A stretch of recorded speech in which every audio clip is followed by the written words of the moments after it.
بلوچستان دوہرے قتل کا کیس، غیرت کے پردے میں چھپی بلیک میلنگ کی کہانی۔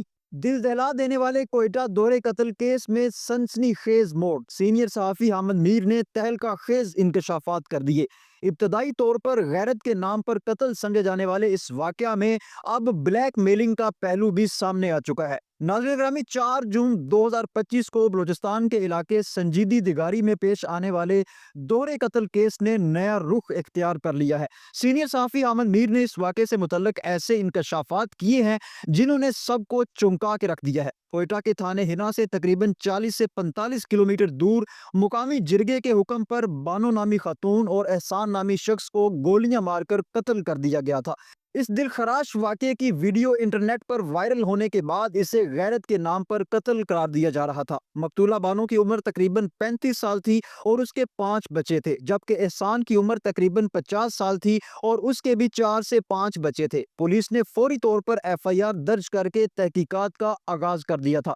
سینئر صحافی حامد میر نے ایکس پر جاری اپنے پیغام میں انکشاف کیا ہے کہ انہیں یہ بتایا گیا ہے کہ مقتولہ بانو کے والد اور شوہر دراصل اس قتل کے خلاف تھے۔ حامد میر کے مطابق انہیں علم تھا کہ بانو دراصل احسان کی بلیک میلنگ کا شکار تھی۔ یہ انکشافات اس کیس کو ایک نیا موڑ دیتے ہیں، جہاں بانو نے اپنے خاندان کو ایک سردار کے انتقام سے بچانے کے لیے اپنی جان کی قربانی دینا قبول کر لیا، جس نے بغیر کسی تفصیلی تحقیق کے بانو اور احسان دونوں کے قتل کا حکم دے دیا تھا۔ بلوچستان حکومت کی فوری کارروائی کے بعد قتل کا حکم جاری کرنے والے سردار شیر بانو سمیت دیگر ملزمان کو حراست میں لے لیا گیا ہے۔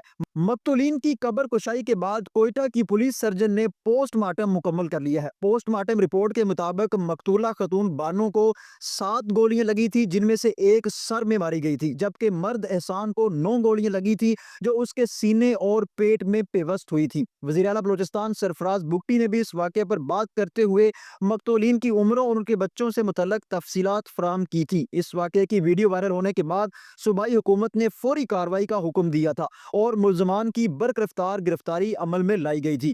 واضح ہے کہ یہ نئی معلومات اس دورے قتل کیس کو ایک بالکل مختلف سمت دے رہی ہیں، جہاں غیرت کے نام پر ہونے والے قتل کی کہانی میں اب بلیک میلنگ کا ایک گہرا اور دلخراش پہلو بھی شامل ہو چکا ہے۔ یہ صورتحال قانون نافذ کرنے والے اداروں کے لیے مزید تحقیقات کا تقاضا کرتی ہے تاکہ اس واقعے کی مکمل سچائی سامنے آ سکے۔ آپ اس واقعے کے حوالے سے اپنی کیا رائے رکھتے ہیں؟ اپنی رائے کمنٹ باکس میں لازمی دیجیے گا۔ ملتے ہیں اگلی ویڈیو میں، تب تک کے لیے اللہ حافظ۔